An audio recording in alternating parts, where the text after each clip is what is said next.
What's up guys, Eric here from At Home in the Future. We check out the latest gear and gadgets for modern families. Hey, if you dig this video, make sure you hit that like button and don't forget to subscribe if you want to see more videos like this.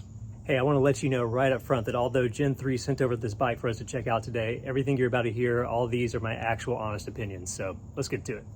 So if you've been researching e-bikes at all, my guess is that you've probably had your eye on one of these big fat tire, big suspension, really cool, almost mountain bike style e-bikes. They seem to be the most popular. That's why I see on all the trails. That's what you see at the beach or at the campground. And for good reason. The big fat tires are fun. The big suspension is fun. These are big, sturdy, beefy bikes. So that's what made me excited to check out the Outcross from Gen 3. So if you're in the market for these things, you may have seen quite a few bikes, but you may not have seen one quite like this that has a lot of value and a lot of really good features at a pretty great price point. So let's get into it and look at all the ways that this bike may be the perfect fit for you. So as you can probably tell, this is a big beefy bike, but actually unboxing the thing and putting together was a fairly straightforward experience, something I didn't really expect. So yeah, it's a big box, weighs about 90 pounds. I kind of had to push it into my garage after the delivery person dropped it off, but all in all, it was really smooth to put together. They provide or link to a really thorough YouTube video that walks you through all the steps, which is always nice. Just set up my iPad and kind of follow directions, but once you cut the box open, everything is already, for the most part, assembled. That mostly just involves putting the front tire on, assembling the handlebars and getting all that put together, and then just tightening some screws, making sure everything is all set up. So all in all, it took me maybe 30 minutes. Putting it together was a cinch, a lot easier than I expected, and actually a lot of fun. Not quite as much fun as riding it is, but we'll get to that here in a minute. First, let's take a closer look at the bike and look at the different components and kind of get a sense of how it works. All right, let's jump right in and take a closer look at the Outcross. As you can see, it comes in this gorgeous red color, kind of this candy apple sparkly red that actually looks a lot nicer in person than it does, I thought, than in the product shots. But nice solid frame, aluminum construction and everything. We'll start just with these big beefy tires here. So these are 26-inch tires, 4 inches wide, just giant thick tires that can absolutely take a beating in pretty much any terrain you can throw at them. Just feel really great. You got these disc brakes which work really well. Lots of great stopping power there. Nice reflectors on the spokes and everything. Big beefy suspension, going over curbs, jumping up on curbs, going off-road and all that stuff. Anything I could throw at this thing, it just handles it so nicely, and we'll talk about that more in just a minute. The headlight itself, which we'll also discuss, really nice, easy to reposition and kind of curve or angle up and down. Surprisingly nice for a bike this size. We'll come back to the handlebars so we can go over the controls and how everything works there. So the battery pack is placed in the middle of the bike, which is actually nice because you don't have like a lump or a weird thing sitting out. One thing I like about this is how easy it is. Because of where the pack is positioned, it's really easy to twist and get the pack on and off just by lifting it. At the end of the night when I was locking things up in my camper, I'd take the battery off, but it's super easy to get off and on, which is great. And when it's clicked in, it actually has a battery life indicator that you press on. It's fully charged right now. I don't know if that's coming through in the video, but you can see a blue light there, so it gives you indication without the bike being on of how much juice you have and everything. So really great system, easy to charge. You can charge at the charging port down here, or when you take the battery off, there's another port inside if you want to just charge your battery directly. So part of your frame, you have a nice mounting points if you want to put I guess like a bottle holder or something there, or anything else you want. Pedals are really nice, nice and sturdy. Huge kickstand, beefy motorcycle style kickstand, which makes sense because the bike weighs more than 60 pounds. But you've got your motor here in the back, nice Baofeng motor, tons and tons of power. I'll put the specs down in the video description, but no shortage of power, but also not this giant looking motor. Just really blends in with a nice classic bike look. So something surprising here too, all of these bikes on this range tend to come with kind of an entry-level seat, but the seat on this is surprisingly comfortable. A lot of these are really plasticky, but this one has just the right amount of padding and just the right contour. That I found really great. So you can slide that up and down. As you can see, even at 5'10", I've got this thing mostly all the way down, maybe a little bit higher off and on. That shows you how big this frame is that's what felt comfortable to me. So, all right, let's take a look at the handlebars and the controls up here. So the shifter is a nice Shimano 7-speed shifter. Now I find myself when I ride these things, rarely am I actually shifting the bike unless I'm using like no pedal assist at all. I find myself just putting it all the way in 7 and leaving it there. Now that'll depend on the type of terrain and incline you're going on, but the simple thumb shifter press here to go up and come down by pushing this in here, and you can shift all the way down by pushing that forward. But nice and confident and works great, really smooth. The grips are fine, nothing special, just nice kind of rubberized textured grip. They feel nice, they're comfortable to ride all day on trails and everything, so I enjoy them. Then you have a bell built into the bike, just your simple brakes and stuff up here. It felt nice and grippy, kind of rubberized texture there, which may over time, if you've ever had a bike like this, I had one of these on a bike before that kind of wore down and felt sticky over time, but right now these feel great. So really nice. You can reposition your handlebars and everything by twisting that stem. It's really easy to change the direction of it or whatever's comfortable to you. But let's take a look at the UI of just the controls here for everything. So here is your throttle. Just right at the bottom is a push throttle instead of a twist throttle, and I'll talk more about that here in a few minutes. But all the controls are located on the left side, really easy for your thumb to get. So you can switch through your modes or turn things off and off by holding the mode button here.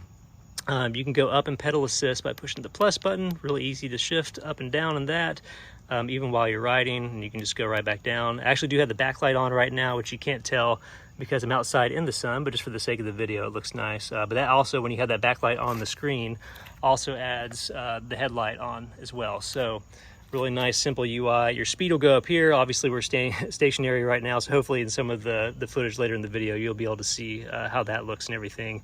But you've got your trip and your odometer, really easy to switch those while pushing this button here.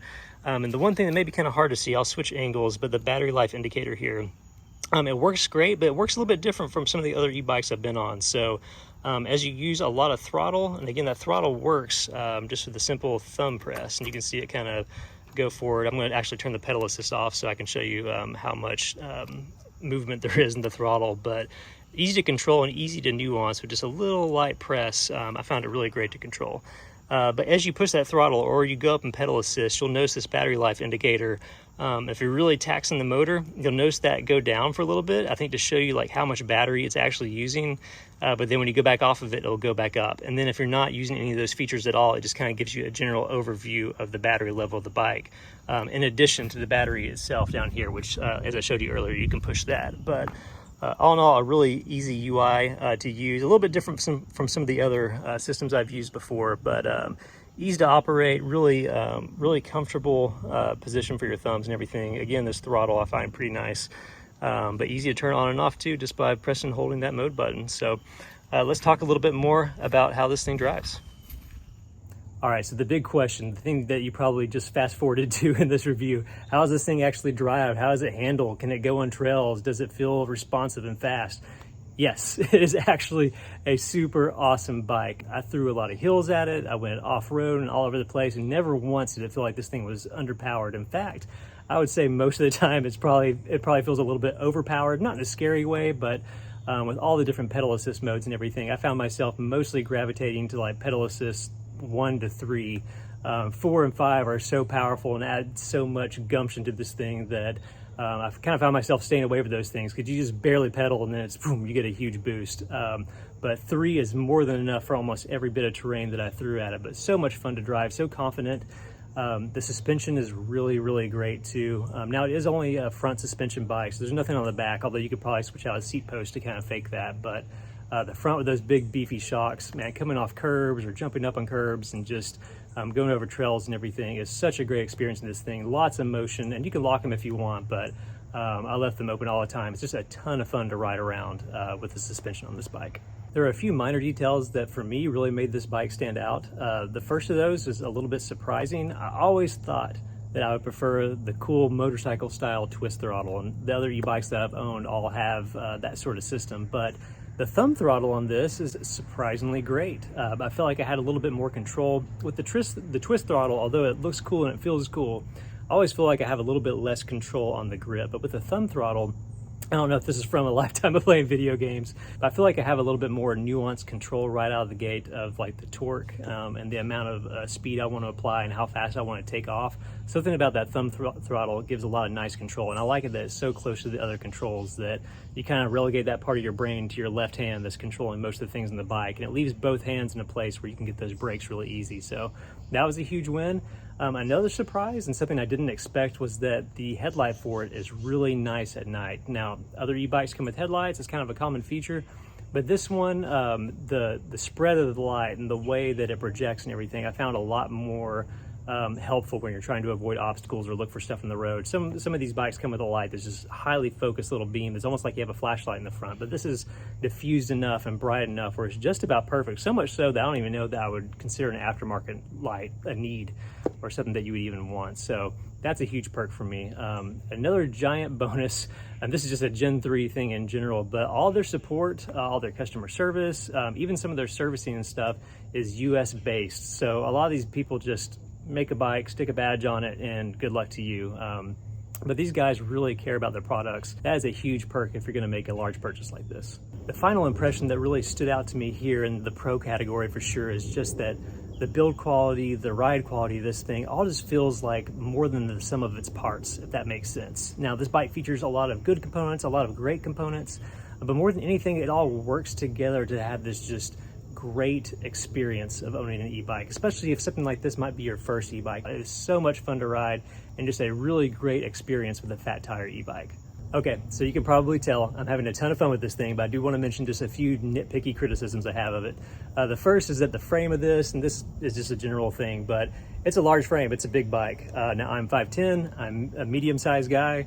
It's just fine for me, but for my wife, who's 5'4", she said it's a little big when she rode it. She couldn't get off of it without kind of tipping over and tumping off. But just know that going in, probably in fat tire e-bikes in general, if you're looking at one of these larger bikes like this, the frames really are suited more towards a taller person. Another bit of nitpicky criticism for this is that the display on the control panel for this does not seem to work well if you have polarized sunglasses.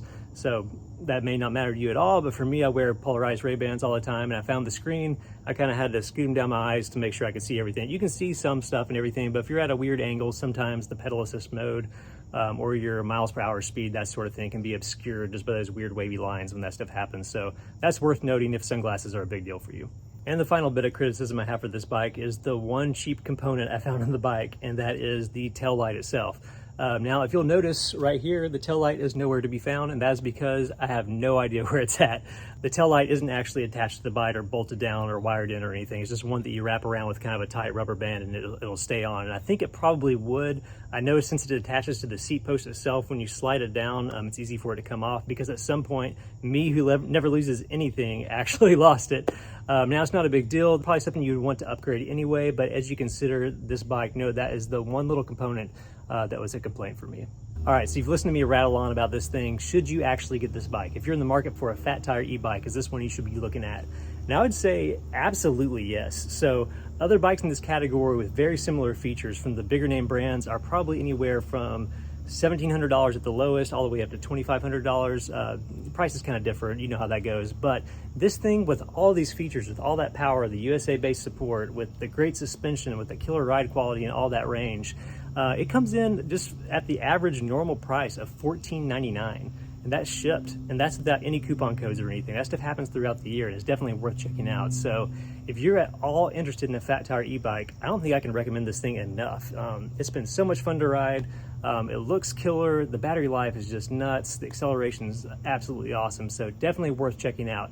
If you want to get one for yourself, check out the link in the screen. It's a great way to support our channel. If you use our link to buy it, it won't cost you anything. But definitely go check these things out. I can't speak highly enough of this. It's one that I'm taking everywhere I go with my buddies. Anytime we go camping, this thing's in the back of the truck. Can't recommend it highly enough. Hey, thanks so much for checking out this review. If it was helpful for you, be sure to hit that like button because it really does help out the channel. And make sure you subscribe if you want to see more stuff like this. We'll see you next time.